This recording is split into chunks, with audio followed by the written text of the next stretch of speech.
some of our viewers are young enough that they probably don't remember, but we know what the media was like in the run up to the wars 20 years ago. And right now, the media isn't doing too well ratings wise.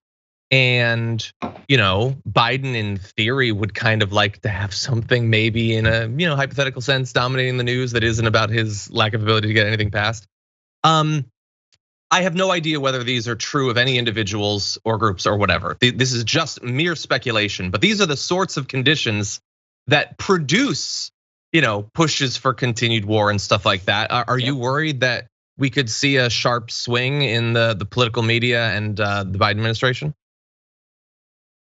Honestly, not really. I mean, we'll see what Biden says today, but hearing, Secretary of State Anthony Blinken speak on this, get pushed on this by mainstream media, and sticking to his guns about the fact that we needed to leave, almost makes me respect the Biden administration in a way that I haven't before. Like respecting the fact that there was no good way out of this war. There's no good way out of a bad war. That is period.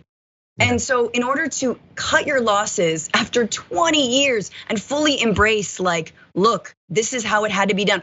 What is the other option? Slowly maintaining smaller and smaller amounts of American forces. What happens then? American forces are surrounded. They are without support. You risk more firefights. You risk more lives.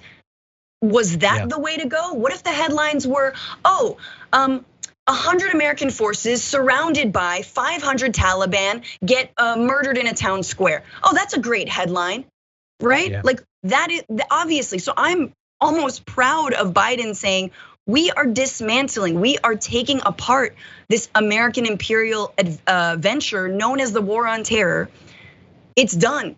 Now, of course, they're not gonna say they failed, quote unquote, which by the way, we know that there was no success, wasn't even delineated. So what the hell was that supposed to look like? But this is as good, I think, as it gets when it comes to really trying to turn a corner when it comes to what the US military's role is in the world. Yeah,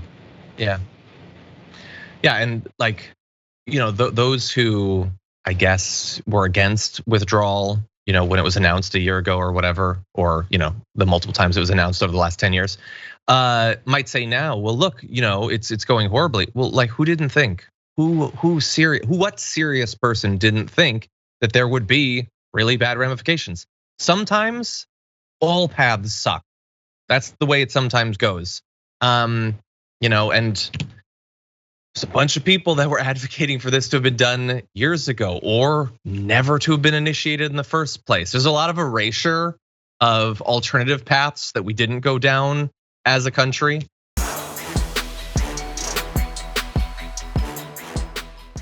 Check out the Damage Report podcast each day, wherever you get your podcasts, whether Pocket Casts or Stitcher or iTunes.